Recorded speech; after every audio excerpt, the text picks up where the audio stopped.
The absent father is a go-to trope in anime. We've seen plenty of anime characters drink water, coffee, beer, but never milk because they still waiting on their dad to come home with some. I mean, look at Megumi, he don't even put milk in his coffee, probably because he's waiting for his deadbeat father to come back with some. I posted a video about Toji getting into heaven and insinuated that he sold Megumi for gambling money, and I was immediately met with some pushback. Basically, people were telling me that he didn't sell Megumi for gambling money. When Toji's wife died, it affected him so bad that he regressed as a person, and because of this, he didn't see himself fit to raise Megumi. He then sold Megumi away to the Zenin clan because he saw the potential that Megumi had to be a sorcerer. Megumi would then grow up to be potential man. And all of this is correct. Toji's heart was in a good place, but it doesn't mean he's not a deadbeat, bro. I mean, for starters, this man barely remembered his son's name. How do you forget what you named your son? And then on his deathbed, when he entrusted Megumi to Gojo, who, by the way, was 16 at the time, not only just a complete stranger, he was 16. When he entrusted Megumi to Gojo, he was even indifferent with Gojo watching over Megumi. If I remember correctly, bro's exact words were, "I have a son, do with this info as you wish." And the last act of kindness that Toji did for his son was not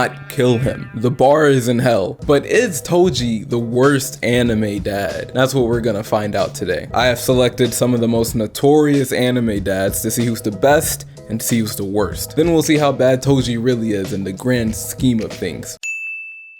First, let's start off with Attack on Titan's Grisha Yaeger. When we first learned about Grisha, he seemed like a pretty solid dad. In episode 1, when Mikasa outed Eren for wanting to join the Survey Corps, Eren's mom tried to shut down his curiosity instantly, but Grisha understood that trying to suppress Eren's desire to see what's beyond the walls would be pointless. Dad strat, don't shut your kid down, just explain to him the danger. Then in later seasons, we find out that this man had a whole other family before Eren and Carla, and what happened with this family was the whole reason why Eren was even born. Growing up in Marley as an Eldian, Zeke faced many forms of discrimination. One of those forms of discrimination was his little sister being turned into top-tier Petco dog food. Him finding out what happened to his little sis turned him into an activist. My man gave his life to the activist cause, met an activist baddie, had an activist kid, or, well, he thought he was gonna have an activist kid, but things didn't plan out. Marley had launched a program for Eldians where they had the potential to inherit one of the powers of the 9 Titans. They would basically pick out the top Eldian child soldiers and hone them to be honorary Marleyans. Grisha and his activist wife saw this as a chance to get someone on the inside of the Marley government. This man Grisha was trying to force Zeke to be a child prodigy. Bro was struggling as a child soldier by day and studying the equivalent to what is Dr. Umar's teachings by night. I mean, look at this little boy's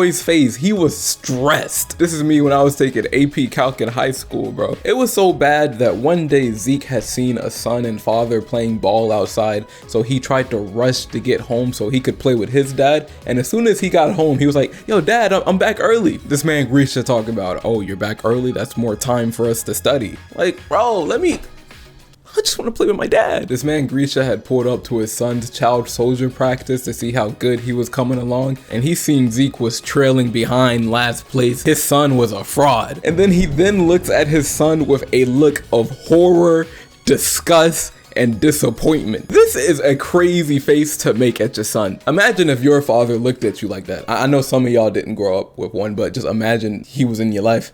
Imagine, I'm sorry, I'm gonna keep that in though, I'm sorry though. But imagine seeing your dad look at you like that. That is insane. Zeke was like, "Oh, you gonna look at your son like that? How about you look at the death penalty?" Had Grisha and Dina facing death row, all because you ain't want to play ball with your son. I would also mention that Grisha injected Titan serum into his other son, but that wasn't really his fault, I guess. I'm putting Grisha Yaeger at 7 on this scale. He's slightly better than Toji. He messed up with Zeke, but he kinda balanced the numbers when he was raising Eren. Loid Forger. Now, Loid Forger is just Zeke done right as a good father. Just like Zeke, this guy became a father in order to overthrow the opposing government. He adopted Anya in a plan for her to get into this prestigious school, and would use her as sort of a middleman to get close to the leaders in the east. The difference between Loid and Grisha is he knew when to be strict and when to just let the kid chill. Loid needed Anya to do well in school in order for this plan to work, and when there would be times where he realized her pea brain wouldn't be able to follow through academically, he would take things into his own hands instead of relying on ending a war power through a literal child. And Loid took out the time to be an actual dad to Anya, so there's that. As the story progresses, we can actually see Loid's genuine concern for Anya's well-being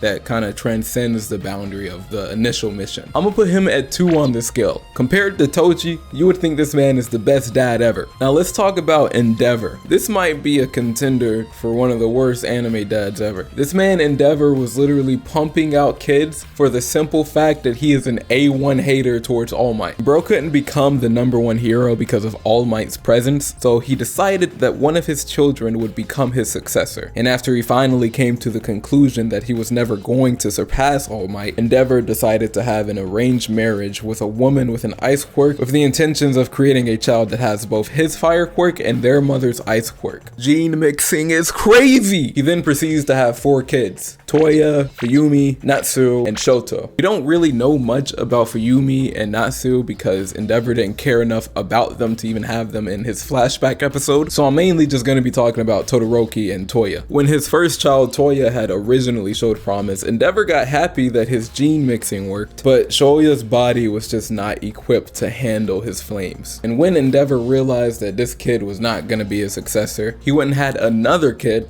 but that didn't work for him, so he went and had another kid. And that's how we got Todoroki. As you guys know, Todoroki has fire and ice powers, unlike his other siblings. And because of that, Endeavor's first son grew jealous of Todoroki because it was clear which child was gonna be Endeavor's favorite. He then tries to kill his little brother in front of the whole family. Todoroki family just in shambles. After that, Endeaver doesn't, talk it over with his son or like get him a therapist, send him away to a mental health facility. Nah. He goes and tells his wife, all of these other genetic failures, these weak excuses for my children are not allowed near the golden child, Todoroki, which made the jealousy of the first child even worse. So he started training his fire powers, which harmed him, even though when he wasn't supposed to. And when Endeaver got wind of this, things got a little domestic. Again, the Todoroki house was in shambles. The mom went crazy, the first Todoroki child turned into a villain, and the 3 other Todoroki siblings, actually one of them became a teacher, one went to college, and the other got into UA, so they did pretty well, but they hate their father. And Endeavor's been on this redemption arc for the last 2 seasons, but nah, bro. He's still a piece of shit. I'm putting Endeaver at a 9, definitely worse than Toji. I don't think there's gonna be anybody on this list worse than this guy. It's what I would say if Full Metal Alchemist didn't exist. Shou Tucker. This guy had a wife and a daughter, and the wife ended up leaving him because he was broke, basically. He didn't have no money. L mom, but city girls up. He then worked hard and got his state alchemy license, which allowed him to upgrade his crib and provide his daughter with a better life. We then find out that the mom wasn't an L mom's and didn't just dip out on him because he was broke. In order for him to get his state alchemy license, he created a chimera that was able to understand human speech. But how did he create this chimera? He morphed his wife into a dog. Nobody knew he did that to his wife though. They just thought he made some scientific alchemist discovery. So when it was time for him to renew his state alchemy license, he had to make another similar discovery like what he did. And it was only one other person in the house for him to use as a test subject. Bro fused his daughter and his pet dog into one. Look at this monstrosity. This nigga has to go at 10. Toji has nothing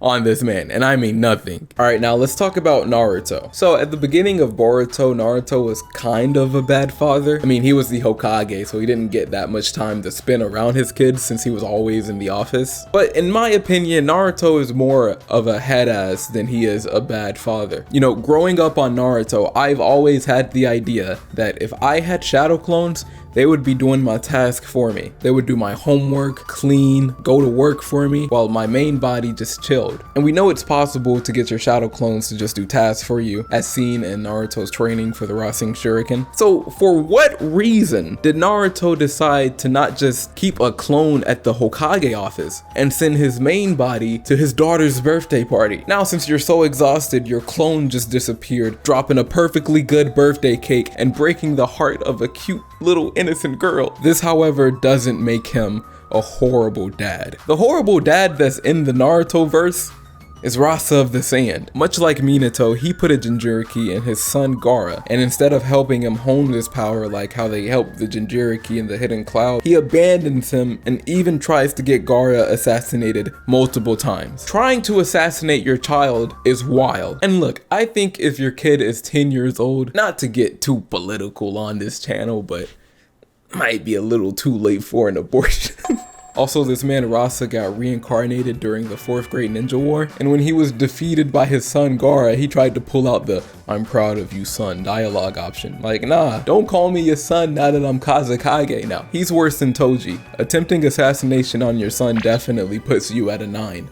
I know he has to be on this list, but I didn't really have anything really to say about Goku, because for me, anything Dragon Ball Z story related is so for the meme, let's just put Goku at 10 and Piccolo at 1. That's a real nigga right there. I mean, he is black coded. Okay, this one's kind of niche. I don't know how many of you have seen this anime movie, but it's called Anthem of Heart. And this has one of the craziest openings to an anime movie yet. So this anime opens up and there's this girl running to go see this castle that's in the outskirts of town. And when she gets to the castle, she's like, "Oh, I've always wanted to go inside of this castle and go to the ball. I dream about being able to enter this castle." And as she's fantasizing about this castle, she sees her dad driving out of it. And in the car, there's another woman. So the little girl gets excited and rushes home to tell her mom. She's like, "Mommy, I saw daddy coming out of the castle. I didn't know he was a prince, and he was with a princess, but the princess wasn't you." And the mom is just standing there, just frozen like, "Oh my God,